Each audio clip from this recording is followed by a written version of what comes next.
અને બધા જે સ્ટોલો હતા જુદા જુદા સ્ટોલ છે, આપણી વસ્તુઓ, આપણા જે પ્રોડક્શન કરતા એકમો હોય, નાના લઘુ ઉદ્યોગો હોય, એ બધાની પોતાની વસ્તુઓ હતી. સાથે સાથે સરકારી પણ હતા ઘણા બધા. અમારા જિલ્લા ઉદ્યોગનો હતો, જેટકોનો હતો, વિદ્યુત શુલ્ક વાળાનો હતો. એવી રીતે સરકારના ઘણા બધા સ્ટોલ પણ હતા. પ્રથમ દિવસે માન્ય મંત્રી શ્રી આવ્યા હતા.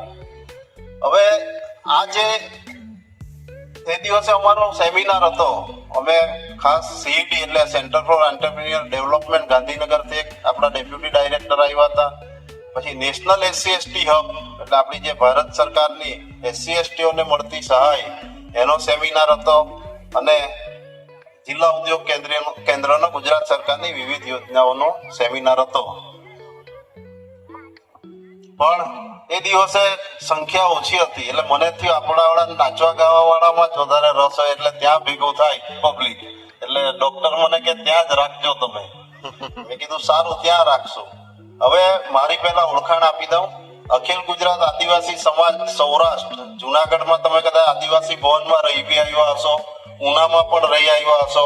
એ ટ્રસ્ટનો પ્રમુખ છું અને મદદનીશ ઉદ્યોગ કમિશનર તરીકે જિલ્લા ઉદ્યોગ કેન્દ્ર વલસાડ અને ડાંગમાં મારી ફરજ બજાવું છું. હવે મદદનીશ ઉદ્યોગ કમિશનર કીધું એટલે ઘણા બધા એવી મનમાં ચાલવા લાગ્યું હોય કે મારા છોકરાને કઈક સારા કારખાનામાં હતા, અતુલમાં કે કોઈ વલસાડના કારખાનામાં હું નોકરી લગાવવાનું સાહેબ પાસે ગમે એમ કરીને જાઉં તો નોકરી સારું કોઈ આવતા નહીં. મહેરબાની કરી જે આર્થિક રીતે સદ્ધર છે, જેના ઘરવાળા ફેમિલી આર્થિક રીતે સદ્ધર છે, એ લોકો આવતા નહીં. આ એકદમ ગરીબ માણસ હોય, મજૂરી કરતા હોય ને એના છોકરાઓ હોય તો એ આવજો. હવે તમે એમ કહેશો કે આવું કેમ કીધું, એ પણ તમારે વિચારવાનું થાય. આપણા લોકોનો જે ટ્રેન્ડ છે ડોક્ટર, કે ભણી રહે, તમે જે કીધું કે આપણા વાળામાં નોકરી વાળાને પૂરી મળે અને ધંધા વાળાને પૂરી નહીં મળે, એ આપણા લોકોનો જ વાંક છે. આપણે લોકો જ નોકરી વાળાને સ્ટેજ પર ચડાવીને મોટા ભાઈ બનાવ્યા છે. તમે આ કાર્યક્રમના આ સ્ટેજ પર જાઓ તો કોઈ ઉદ્યોગપતિ કે કોઈ છે બેઠેલો, કોઈ સક્સેસ સ્ટોરી વાળો બેઠેલો છે? આપણે બધા વ્હાઈટ કોલર વાળા જ છે. એટલે વાંક આપણો જ છે. એટલે ડાહી હારે નહીં જાય ને ગાંડીને હિકામણ આવે એવો આપણો ઘાટ છે. એટલે આજે આપણે વ્યવસ્થા ઊભી કરી છે ને નોકરી વાળાની, એ આપણે લોકો જ આપણા સમાજે ઊભી કરી છે. ખરેખર ઊભી નહીં થવી જોઈએ. હવે એ દૂર થવી જોઈએ. એક જમાનો હતો જ્યારે આપણે એક એમાં મુખ્ય પ્રવાહમાં આપણે આવવા માંગતા હતા, અને હવેનો જે જમાનો આજથી 20 વર્ષ પહેલા આખા ગામમાં એકાદ એન્જિનિયર હતો અને હવે ફળિયામાં 50 એન્જિનિયર હોય. અને તે વખતે નોકરીઓ મળી જતી. આજે 1000 માણસો અરજી કરે અને 10 જણની જગ્યા હોય તો 1% ટૂંકમાં થાય. તો 99% લોકો શું કરે? 99% લોકોએ ક્યાં જવાનું? મળે તો 1% નહીં.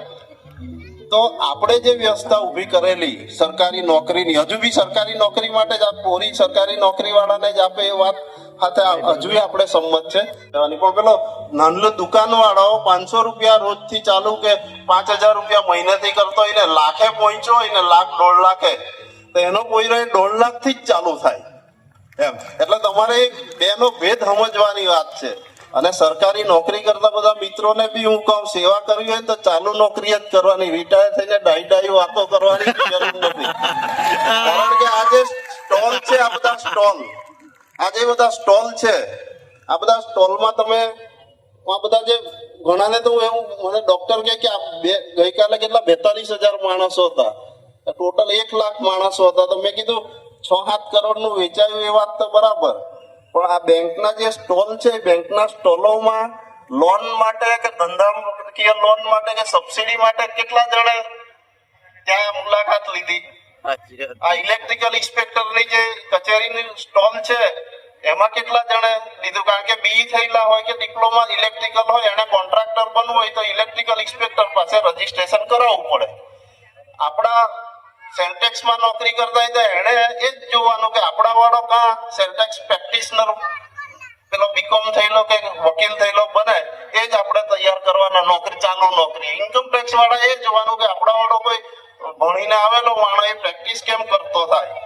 એવી જ રીતે ફેક્ટરી ઇન્સ્પેક્ટરની આપણી જે ડીશ વાળા છે, ઘણા બધા અધિકારી છે, તથા કોમ્પિટન્ટ પર્સન હોય, BE ઇલેક્ટ્રિકલ, મિકેનિકલ કેટલા આપણા વાળા કોઈ નહીં હોય. એક દિવસ મેં જોયું તો એક કોઈ હાવ ઓછું ભણેલો તે એના હારું એના એક એન્જિનિયર આપણું કોઈકના એન્જિનિયરનું રજીસ્ટ્રેશન કરાવીને એ કરે કોમ્પિટન્ટ તરીકે કારખાનાઓમાં એ પોતે કરે. એવી જ રીતે આ સિવિલ થયેલા એને આરએનબી માં સર્ટિફિકેટ કેટલા એ લીધું એન્જિનિયર કોન્ટ્રાક્ટર તરીકેનું.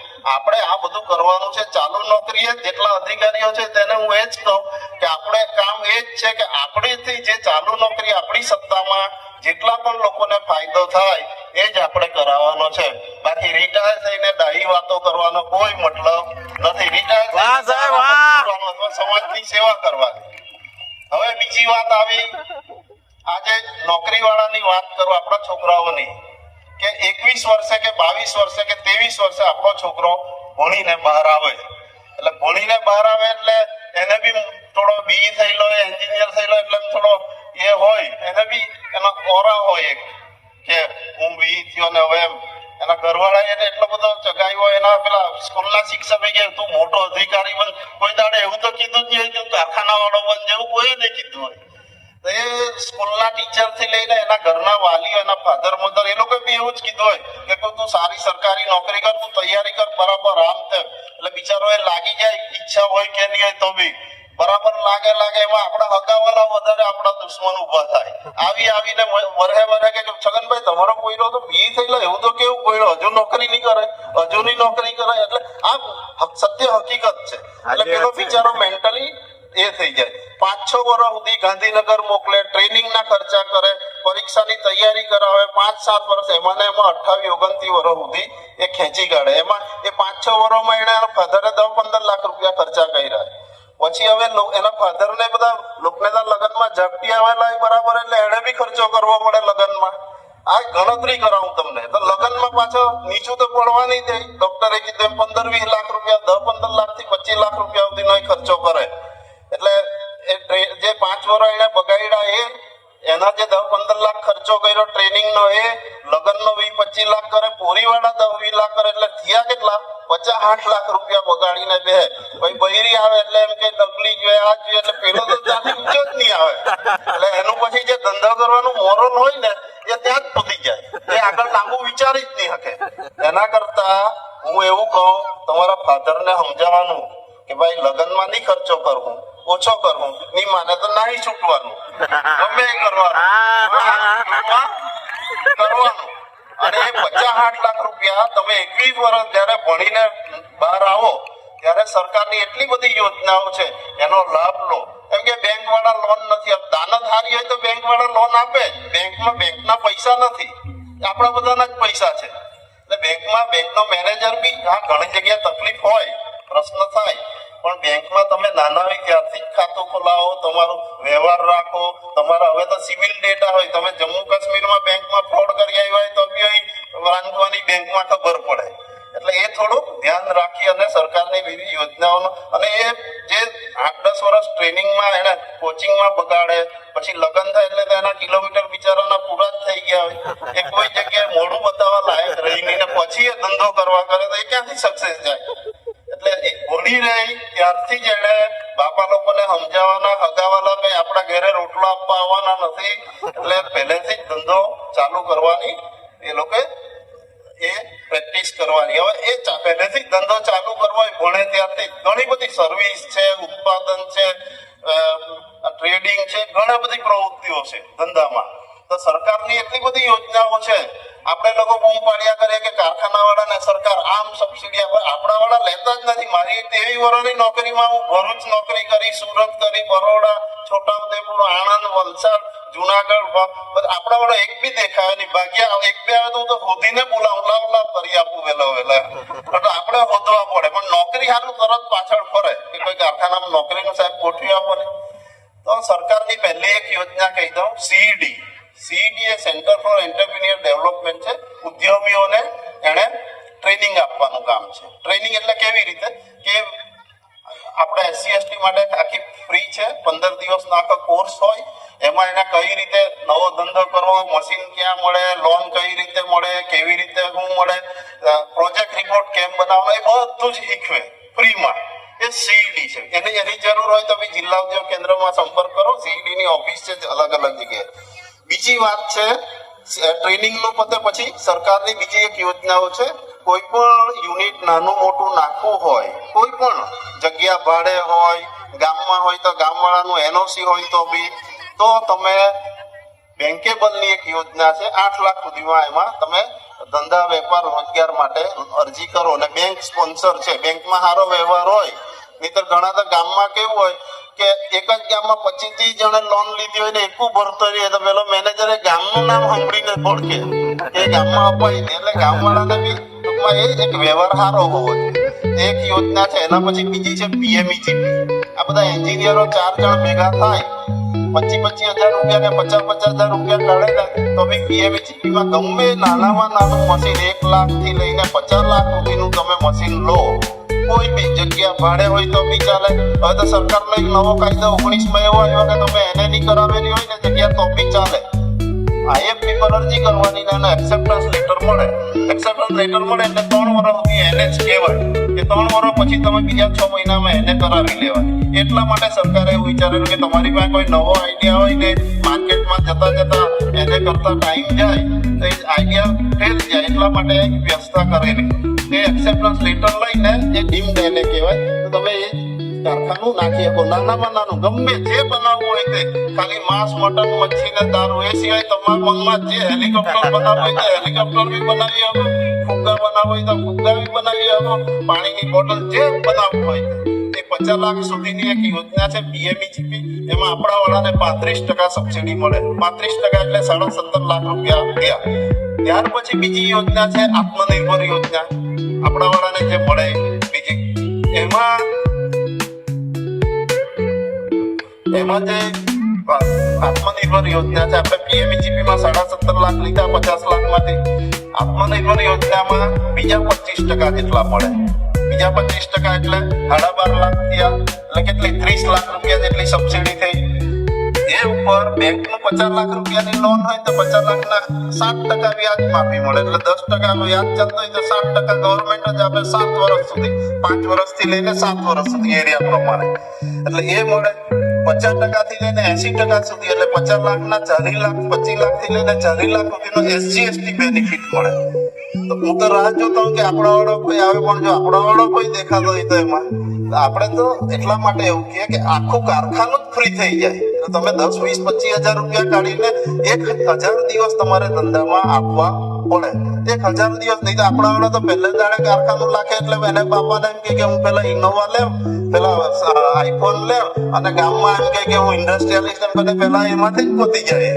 આ બધા દાખલા જોયેલા છે, મારા અનુભવો કહી છે.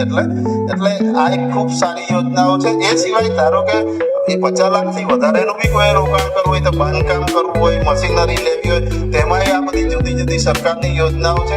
એ સરકારી યોજનાઓનો માટે ખરેખર તે દિવસે SC/ST હબ અને DIC અને એનો સેમિનાર હતો, પણ આપણે લોકોને આમાં જ રસ હતો એટલે મેં કીધું તે દિવસે 50 માણસ જતા, મેં કીધું કઈ નહીં 50 જણ સમજે તો ખરા. એ ખૂબ સારો હતો.